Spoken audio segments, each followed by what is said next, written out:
In conversation with Annemiek Steur, discover the imaginative world crafted by Annemiek Steur 1996, the creative mind behind the captivating youth series Jonas Dubelaar, stepping into the realm of fantasy literature with a debut in 2012, Vitya Malonti.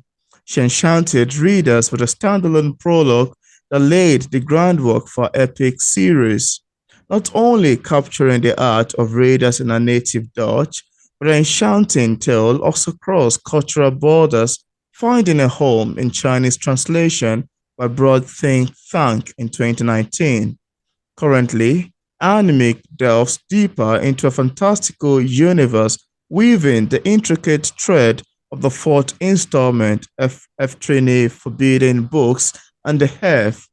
But her storytelling prowess doesn't end there. With her studies in Chinese and Asian studies, she started working on a standalone Mei Ch'iang, where academic expertise matched with a passion for storytelling. Embark on an enchanting journey through Animix world where magic, adventure, and discovery await at every turn. And on today's episode of Auto Interview, it's my utmost pleasure and joy to have on the show today, Annemiek Steur. Welcome on the show, Annemiek. Hi, thank you. Yeah, it's kind of pleasure to have you on the show today, really. Thank you for having me. And sorry about the internet glitch we had the first time. Yeah. Yeah. So, Anime, you've written a Jonah Dubelaar series, which I find very captivating while I check through it on Amazon. But then I'd love to ask you, how does this particular book come about? What inspired the making of the Jonas Dubelaar book series? Yeah, well, it started on a plane flight when I went on holiday to Canada as a 10-year-old. And from the Oh, Netherlands to Canada, it's a pretty long flight. And I had my games, I had my audiobooks, but at one point, all was exhausted and I was bored out of my mind. And I had a notebook in which I could write down my travel stories, but I decided to start writing a story. And I mm-hmm. started writing about elves, and it was called Elfje Marietje, a very Dutch name. And I wrote about 30 pages. And I discovered two things right there and then, because I read it out loud to my siblings and my parents. And one, apparently I liked to write. I didn't know that. And second, they liked what I wrote. So I think like, Wow. okay, there's something here. But fast forward 3 years, I let it rest for a little while, and then my mom came to me. And she's like, "Why don't you try it for real?" And I was like, "I can do that." And then I started writing, and I was behind a computer, and I was like, "This, okay, now what?" And I Wow. just typed one sentence, typed another sentence, and it kept Wow. rolling. Well, that's quite amazing to know, really. I enjoy your story on how all of this came to be. And that sounds quite amazing, really, how you came about writing the book and how it all started. And I'd love to ask you to Annemiek, how did you manage a Chinese translation deal as an indie author? Would you love to talk about that? Yeah, I would love to talk about it. I have a copy of it with me, and it's Yeah. very fun to show it as well. I hope this Wow. is, That's yes, the amazing. lighting is okay. I love the Chinese Yeah. word. I can barely read them. Well, yeah, there's some funny pictures on it as well. Like the word for dragon has some fire on it. I love that. Oh, So I studied Chinese, and I went second time to Taiwan to live there for 1 semester. And my mom came to visit there, and she and I have been in like the business circuit for a while. As mm, an indie author, there's a lot of business to this. And she said, like, come join me to a BNI chapter. And I was like, okay, I don't know, but fine, I'll be there. And I had 15 seconds to pitch in Chinese. And I said, wow. like, I am Annemiek. This is what I wrote, and I'm looking for a translator or a publishing house that is willing to translate it for me and publish it. And Mm. within 3 weeks, I signed an offer, and we started working on a Wow. translation. And within five Wow. months, it was published. Interesting. Wow, that's amazing, really. That's really amazing. I Mhm. love the sound of this. And now, coming back to the series, I'd love to ask you, how much more should we expect you in this particular series? How many books have been written thus far in the Jola series? How many have you written thus Dubelaar, far? yeah. And how many should we Yeah. look forward to from you? Well, in that case, I'll shortly show you the first part. Wow. So this one has been published, obviously, up until the third part. I am Wow. working on the fourth part right now. It will be published within a few months, and in total, it will be 11 parts, Wow. including the prologue. It's very short, I would say like 11 and a half books. Oh, interesting. I love the sound of that. That's a great job you're doing. Well done. Well, it's not written yet, not all of it. Yeah, it's all an amazing one. Even if you have it on your head, it's an amazing thing as writers come about this. And I'm coming back to how we find inspiration shortly. But then I also see that you have another book in the name of Vitya Malonti. For readers who haven't read that yet, and of course, without giving much information away, could we have a sneak of what we'd expect in terms of themes picking up Vitya Malonti?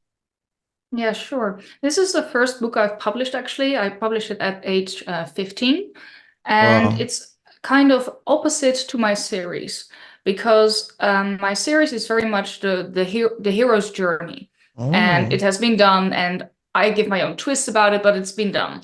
And some wow. people find it cliche. So I was like, okay, can I find something that is opposite of that? So that is the concept of Vitya Malonti. He has had his hero's journey. He is a Mm, general of the army in another magical world. He originally comes from our world as we know it. And the last time he left this world, he left mm, behind his wife for a while, thinking he would be wow. back very soon. But he's been gone for 6 years now, and he Wow. really would like to start his family. So he goes up to the king and says, "This is my plan. I'd like to give up my position and go back to my own world to do that." King says, Wow. "Fine, but you have to find a replacement." He has someone in mind, he's gonna train him, and when he gets the chance to get back, it's Mm, not as easy as he would have expected, and he encounters an enemy. wow. That's quite an amazing and, emotional read from your description. I love the sound of it. So thank you for sharing. And do you have a copy of Vita Law today that you can show to the camera? Oh, yeah, it's behind me. This is an open version because it's very small, you Oh, see. I love Oh, it's this. I not an love this open version. dimension. Sounds like Yeah, 5 by 8. Beautiful, yeah, really. it's very short actually because it's so thin. I was like, Mm, okay, if I do the layout differently, it will turn out to be yeah. thicker, but it Yeah. turned out even smaller. So now it's like a cute pocket version. Yeah. I love the look. It's quite small, easily pocketable. And now I'd Yeah. love to ask you to Anime, how did the idea of starting to teach at Skill Chill begin? Would you like to talk about that? Yeah, I would very much like to talk about that. I have just launched a class on how to write a fantasy language, a Wow. believable and original one. Wow. I have been going to fairs, fantasy fairs, or Renaissance fairs, medieval themed fairs for quite a Mm. while now. I think 12 years already. Wow. Where I often show up in Oh. like fantasy outfits. And at one fair, I often give the same workshop called Creating Fantasy Languages. And I've done it over and over again. And it was in the format of a very short 30 minutes because it would always be less than Mm. anticipated.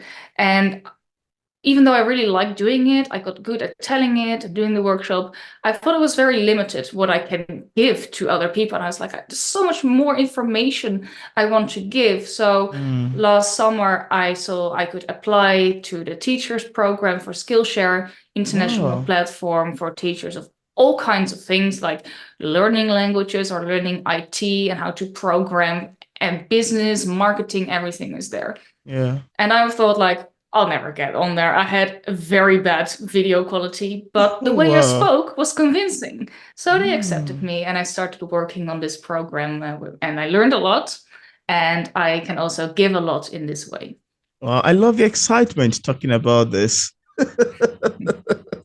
That's really Yeah, I hope more amazing. people join because I think it's very valuable. Yeah, yeah, that's great. That's amazing. And I hope you find more people actually who would watch this and find some interest in it. That'll be great, really.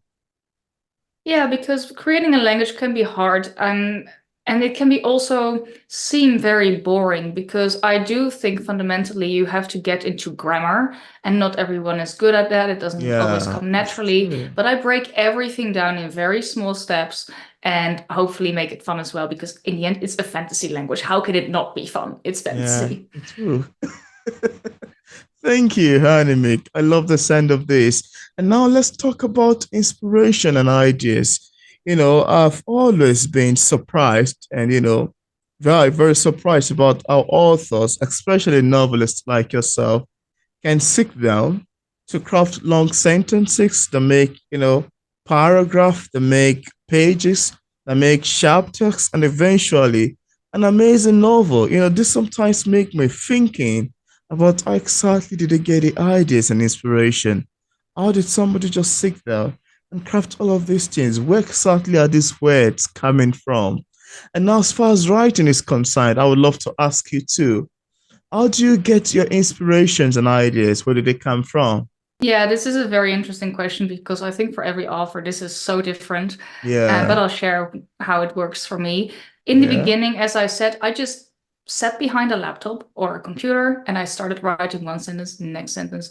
And Wow.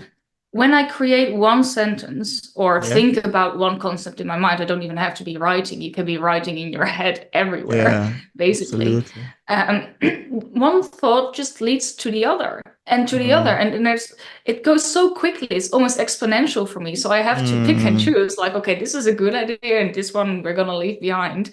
And that's how it just builds on each other. So I really love creating a fantasy series because it builds on every book. And if you have to write a standalone, you have to do this process all over again for every book. mm. Well, I love the fact that you mentioned exponential for you. That got me smiling. No, that's good. There's one thing I want to add because you have plotters and pantsers, right? And plotters Yeah. are people who plot the whole outline and then start writing, and Mm, pantsers who are just like organically like, I'm gonna go for it. So I was absolutely. originally a pantser. Wow. Very, very much sounds like it, doesn't it? Wow. But because I'm writing a series, at one point I was like, okay, I've written the first book and I'm writing the second book right now. And how do I keep consistency if I'm just writing organically? Mm. You can do that. And you can then, when you're editing, you can look back and see and create the structure, right? But I was like, if I just don't mind it right now and then have to pick up the slack afterwards, that's too much work. So I Mm. started combining it. I made an outline of the whole series with a few important points in every book. And then I leave a lot of space open for the character development to progress in a natural way. Yeah, and as you were speaking, another question came to my mind, when it comes to writing series novel, I'm always surprised. Now, I know novels are different. We have some novels on novel, and that's all about the story. That's end. But then there are for series novels.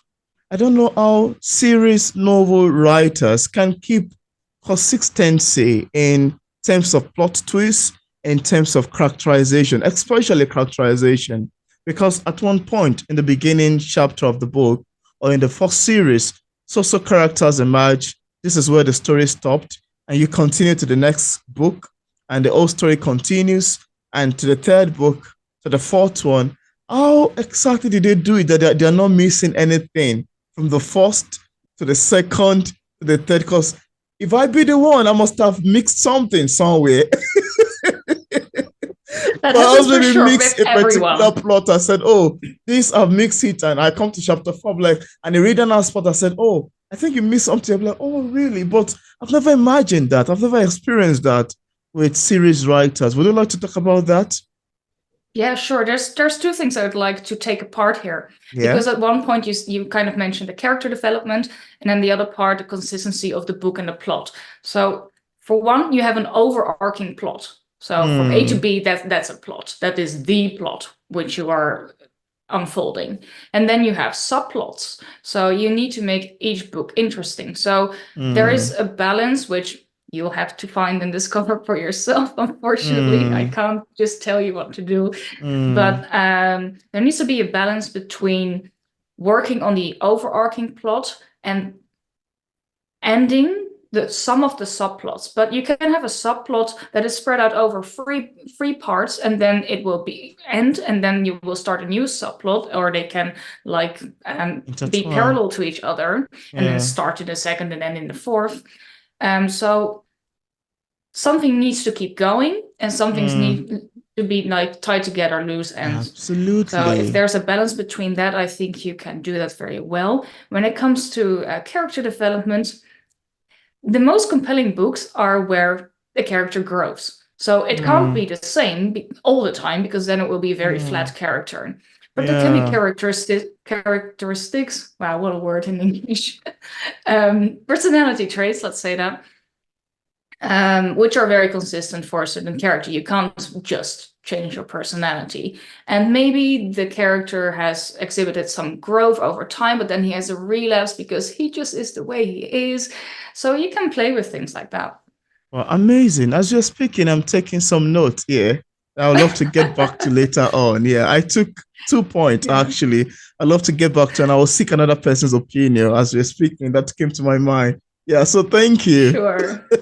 Yeah.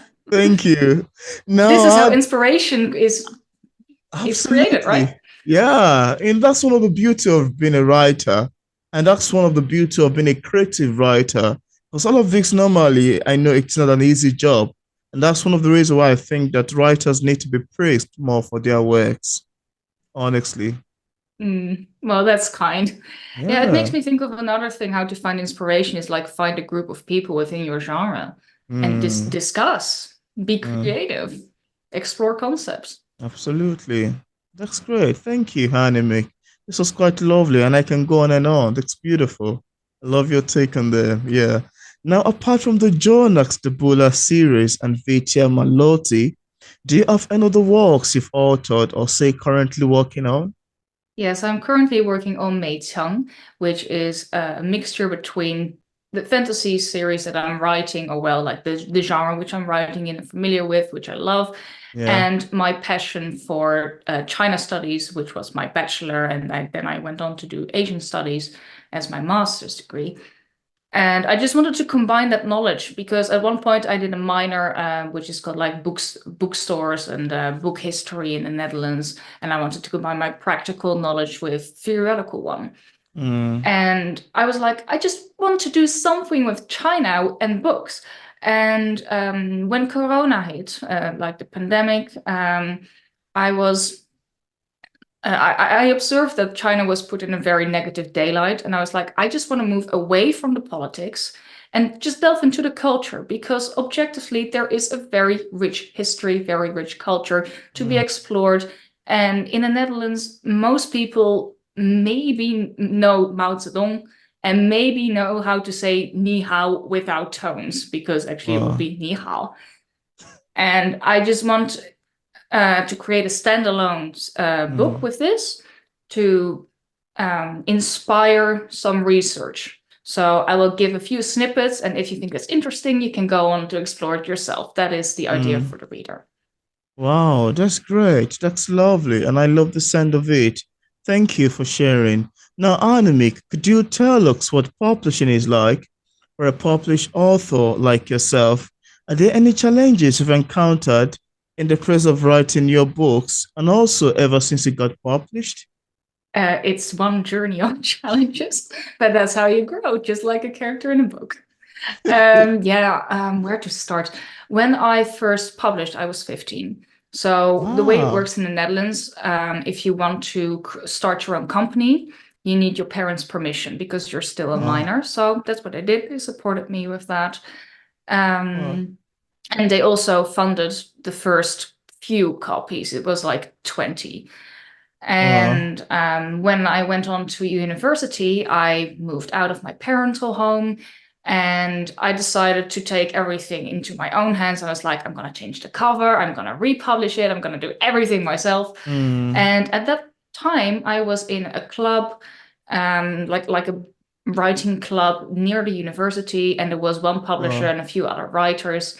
And he really guided me in the journey how to publish, because there is layout issues. I was very unprofessional with that. Right now, Wow. I'm pretty good at it. But Oh. my motto is like to fail forward. I have failed so much, which enabled me to become good now. Hmm. So that is on like the publishing part, but finances are also a thing. Yeah. And I had student loans, and I financed everything through those student loans. And Wow. then I got some revenue and I put it into the next book and into the next book. And that is how it can sustain itself. And I really love Beautiful. that, because it will go, everything that I earn goes into creating the next book. I just want to Yeah. enable that, and especially to my Dutch readers, maybe internationally when a translation comes one day. I just want to exhibit that reading is fun. And the literacy rate in the Netherlands right now is declining. It's not looking Oh. good. So first of all, get it to be fun, and then they will get better. Wow. Wow. That's amazing. I love your take on this, really. I love your take on this, and your short, description sounds great to me. Thank you for sharing. And now, Annemiek, is there anything that you would love to share with the viewers about your books that we did not mention in this interview and you'd love the viewers to know? I really love to share. I think in the book that in my first book, I'll show some layout, because I just really think it's so nice.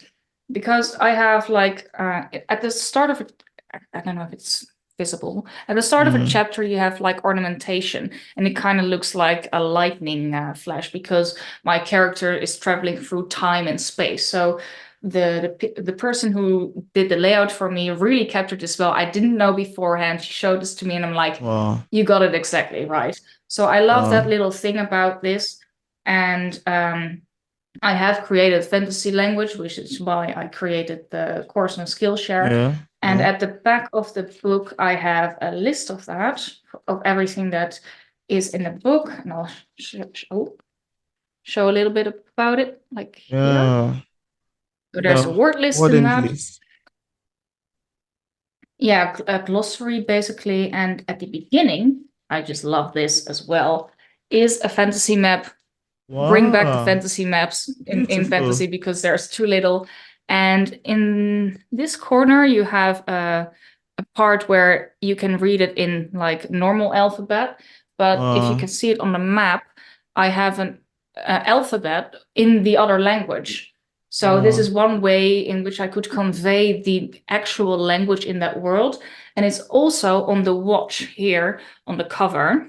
I think it is visible. Yeah. Wow. I see. So this is what Wow. my main character finds when he finds a watch on the attic, and he sees like these characters which he can't read. And it's such an intricate detail that my cover designer implemented here. And I love to Mm. share those little things, because I think about those things. And these are exactly the type of elements which I love to discover in other stories. Like, Mm. such detail to world building, I think is just awesome. Wow. Wow.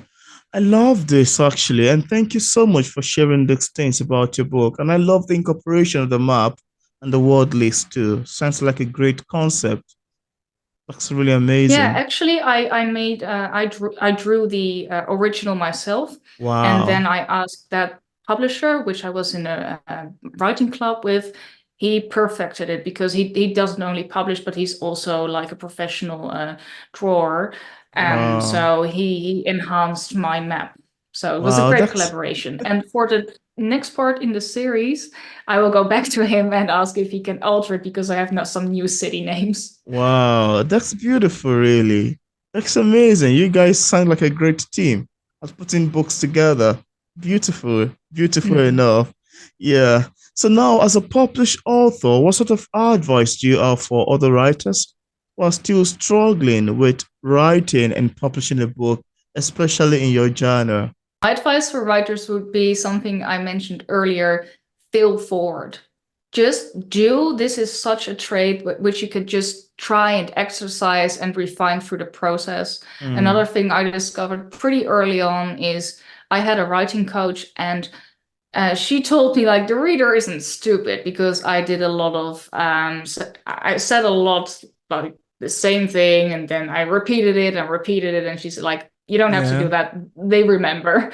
And when I discovered what I discovered then was I don't know what I don't know. So one way of getting feedback for this is like joining a writing club and getting feedback, just talking with other people, or you can join a competition and you get feedback from the jury and just get to know people who can give you this feedback. Get in touch with professionals, ask for the feedback in maybe like Facebook writing clubs. I mean, there's a lot online when it comes to English clubs. So get to know what you don't know. Yeah, that's great. I love your advice, really, and thank you so much for sharing. And I'm hoping that viewers would love to utilize it. So, Annemiek, in case we have some viewers who are currently watching this interview, I would love to get a copy of any of your books. On what platform are they available on for purchase? So for now, I only have my series in Dutch, and Vitya Malonti has been translated to Chinese. For Chinese, it can be bought on like the usual platforms for Chinese users. And in the Netherlands, it's available everywhere, online and physical bookstores. So the most prominent one would be bol.com.